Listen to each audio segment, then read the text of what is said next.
പള്ളികളും ഈദ്ഗാഹുകളും കേന്ദ്രീകരിച്ചായിരുന്നു പി.വി. അൻവറിന്റെ പ്രചാരണം. പെരുന്നാൾ നമസ്കാരത്തിന് ശേഷം വീടുകൾ സന്ദർശിച്ചും അൻവർ വോട്ട് തേടി. നാളെ മുതൽ പ്രചാരണ രംഗത്ത് കൂടുതൽ സജീവമാകുമെന്ന് സ്ഥാനാർത്ഥി പറഞ്ഞു. എടക്കര മസ്ജിദുസ്സലാം പള്ളിയിലായിരുന്നു പി.വി. അൻവറിന്റെ പെരുന്നാൾ നമസ്കാരം. നമസ്കാരത്തിന് ശേഷം വിശ്വാസികളോട് വോട്ട് അഭ്യർത്ഥന.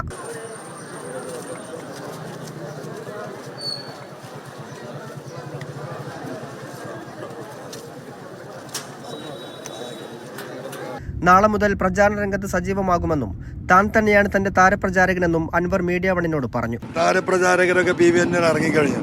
അതുപോലത്തെ മത്സ്യത്തൊഴിലാളികളും വഴിയോര കച്ചവടക്കാരും ഓട്ടോറിക്ഷ ഡ്രൈവർമാരും അങ്ങാടിയിലെ ചുമട്ട് തൊഴിലാളികളും കർഷകരും ഈ പറയുന്ന കുടിയേറ്റക്കാരൊക്കെ അവർ ക്യാമ്പയിൻ ആരംഭിച്ചു. ചുരുങ്ങിയത് 75,000 വോട്ടുകൾ തനിക്ക് ലഭിക്കുമെന്നും അൻവറിന്റെ ആത്മവിശ്വാസം. പെരുന്നാൾ ആഘോഷം മാറ്റിവെച്ച് ഇനി വീടുകൾ കയറിയുള്ള വോട്ട് അഭ്യർത്ഥനയിലേക്ക്. ബലിപ്പെരുന്നാളായതിനാൽ സ്ഥാനാർത്ഥിക്ക് ഇന്ന് മറ്റു പ്രചാരണ പരിപാടികളില്ല. മീഡിയ 1 നിലമ്പൂർ.